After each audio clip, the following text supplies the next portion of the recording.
Task തുടങ്ങുന്നതിന് അല്പസമയം മുൻപ് ആര്യൻ അനീഷിൻ്റെ അടുത്ത് പോയി കഴുതൊഴുതൊക്കെ പിടിച്ച് ബഹുമാനം കാണിക്കുന്നുണ്ട്. സാർ, എന്തെങ്കിലും എനിക്ക് ഉപദേശമൊക്കെ തരാനുണ്ടോ? എങ്ങനെയൊക്കെയാണ് ഞാൻ വർക്ക് ചെയ്യേണ്ടത്? ഞാൻ പുതിയൊരു തൊഴിലാളിയാണ്.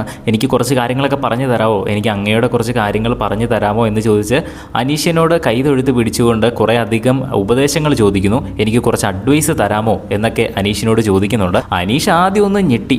ഇവൻ എന്നെ ഊതുവാണോ? കഴിഞ്ഞ ദിവസം ലാലേട്ടൻ്റെ അടുത്ത് ആര്യൻ സംസാരിച്ച് കഴിഞ്ഞപ്പോൾ ലാലേട്ടൻ ഒന്ന് പതറി നിന്നില്ലേ? ഇവൻ എന്നെ ഇനി ഊരുന്നതാണോ?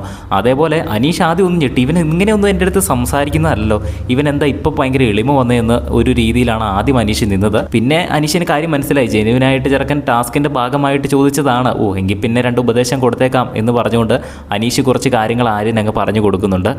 അനീഷിൻ്റെ അടുത്ത് മാത്രമല്ല, ഇത് കഴിഞ്ഞ് ക്വാളിറ്റി അഷുറൻസ് ചെയ്യുന്ന ജിഷിൻ്റെയും അനുമോളുടെയും ഒക്കെ അടുത്ത് ചെന്ന് ആര്യൻ കുറേയധികം കാര്യങ്ങൾ ചോദിക്കും, മനസ്സിലാക്കുകയും ഉപദേശം തരാമോ എന്നൊക്കെ ചോദിക്കുന്നുണ്ട്. പക്ഷേ അനുമോൾ പറയുന്നത് ഞങ്ങൾ അതിനുള്ള ആളൊന്നുമല്ല, ഞങ്ങൾ ഉപദേശം തരത്തൊന്നുമില്ല, ഇതൊന്നും നിങ്ങൾക്ക് അറിയാതെയാണോ നിങ്ങൾ കമ്പനിയിലേക്ക് വന്നത് എന്ന് പറഞ്ഞ് ആര്യനെ തിരിച്ചൊന്ന് ഊതി വിടുന്നുണ്ട്. എന്തായാലും ഏറ്റവും അവസാനം ആര്യൻ എന്നാലും എളിമയോട് വീണ്ടും ചോദിച്ചപ്പോൾ കുറച്ചൊക്കെ കാര്യങ്ങൾ ജിഷിൻ അനുമോളും പറഞ്ഞു കൊടുക്കുന്നു. എന്തായാലും ഇതൊക്കെ കഴിഞ്ഞ് ലൈവിൽ ഇപ്പോൾ ഓൾറെഡി ടാസ്ക് ആരംഭിച്ച് കഴിഞ്ഞു. ഇന്നത്തെ ഗോൾഡ് കോയിനൊക്കെ ആർക്കാണ് കിട്ടിയെന്ന് നമുക്ക് ലൈവായിട്ട് അപ്ഡേറ്റ് ചെയ്യാം. അത് കാണുന്നതിനായിട്ട് ചാനൽ ഒന്ന് സബ്സ്ക്രൈബ് ചെയ്യുക. വീഡിയോ ഇഷ്ടപ്പെട്ടാൽ ഒന്ന് ലൈക്ക് ചെയ്യുക.